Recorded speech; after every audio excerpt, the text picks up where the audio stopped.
So adventurous ride చేశాక శివాలయం టెంపుల్కి వెళ్ళాం. అక్కడ దర్శనం చేసుకొని ఒక చిన్న వాటర్ ఫాల్కి అయితే వచ్చినాం. ఇది ఈ వాటర్ ఫాల్ అనేది నాకు తెలిసి ఎవరికి తెలిసి ఉండదు, మనమే ఎక్స్ప్లోర్ చేస్తున్నాం. చిన్నగా ఉంది వాటర్ ఫాల్, అక్కడ చూడండి. వర్షాకాలంలో డేంజరస్ వస్తాయి కావచ్చు ఇదంతా, బట్ ఇప్పుడైతే లైట్గా వస్తుంది. ఈ చెట్లు కూడా కొట్టుకొచ్చినాయి అంటే ఏ రేంజ్లో వస్తుంది చూడండి వాటర్. బట్ సూపర్ ఉంది కదా. ఒకసారి ఫారెస్ట్ చూడండి ఏ రేంజ్లో ఉందో, చాలా అద్భుతంగా ఉంది ఫారెస్ట్ అయితే.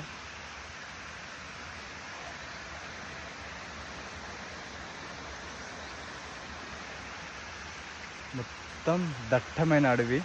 ఒక 2 కిలోమీటర్లు ఏమో లోపలికి వచ్చినాం. ఇప్పుడు బయటికి ఎట్లా పోవాలో తెలియదు, మొత్తానికి అయితే వచ్చినాం. బైక్ కూడా చాలా దూరం తీసుకొచ్చినాం.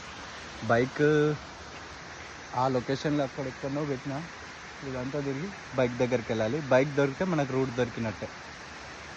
Man versus wild. కానీ ఈ వైల్డ్ మాత్రం చాలా అద్భుతంగా ఉంది. లైఫ్ టైం మెమొరీ ఇది కూడా.